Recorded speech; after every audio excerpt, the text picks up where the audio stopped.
আমরা যে মোবাইলটা চেক করব, সবার ১ম এ আমাদেরকে সেই মোবাইলের IMEI নাম্বারটাকে বের করতে হবে।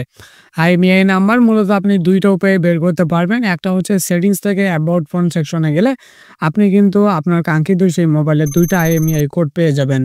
আরেকটা হচ্ছে আপনি কিন্তু আপনার মোবাইলের ডায়াল প্যাডে এসে *#06# ডায়াল করে লিখলেও আপনার কাছে কিন্তু সেই মোবাইলের ২ টি IMEI কোড চলে আসবে। IMEI নাম্বার বের করা হয়ে গেলে আপনি চলে আসবেন Google Chrome ব্রাউজারে। Google Chrome ব্রাউজারে এসে আপনি এখানে সার্চ বার অথবা অ্যাড্রেস বারে লিখে সার্চ করবেন IMEI ইনফো। তারপর আপনি এন্টারে ক্লিক করে দিবেন। তারপর আপনার সামনে সবার ১ম এ যে ওয়েবসাইটটা চলে আসবে চেক IMEI ইনফো, আপনি এই ওয়েবসাইটের মধ্যে একটা ক্লিক করে দিবেন।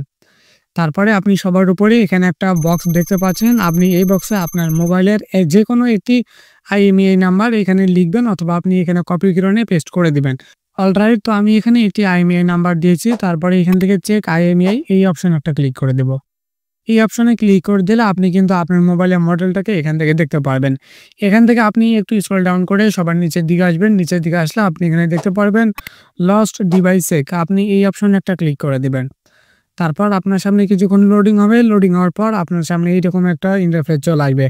আপনি এখান থেকে আবারও নিচের দিকে আসবেন। নিচের দিকে আসলে আপনি এখানে দেখতে পারবেন চেক লস্ট অথবা স্টোলেন স্ট্যাটাস। আপনি এখানে একটা ক্লিক করে দিবেন। এখানে ক্লিক করে দেওয়ার পর আপনাকে এইরকম একটা ইন্টারফেসে নিয়ে আসবে। আপনি এখান থেকে একটু নিচের দিকে আসবেন। নিচের দিকে আসলে আপনি এখানে দেখতে পারবেন যে আপনার এই মোবাইলটা কোন ব্র্যান্ডের এবং আপনার মডেলটা কত। দেন সবথেকে গুরুত্বপূর্ণ যে টপিকটা সেটা হচ্ছে ডিভাইস ইজ ক্লিন। এখানে কিন্তু টিক মার্ক রয়েছে। আপনি যদি দেখেন যে আপনার ওই IMEI অথবা আপনার এই মোবাইলের ক্ষেত্রেও যদি আপনার এখানে ডিভাইসটা ক্লিন থাকে, তাহলে আপনি বুঝতে পারবেন যে আপনার এই মোবাইলের বিরুদ্ধে কোনো ধরনের মামলা কিংবা জিডি করা নেই।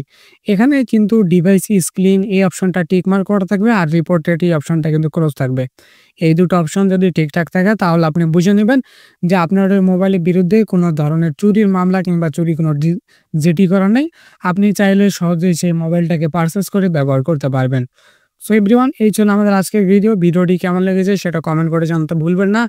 এবং এই ভিডিওটা আপনি ছাড়া আপনার ফ্রেন্ড লিস্টে যে কারো প্রয়োজন পড়তে পারে, তাই চাইলে আপনি আমাদের এই ভিডিওটা আপনার ফেসবুকের টাইমলাইনে শেয়ার করে দিতে পারেন।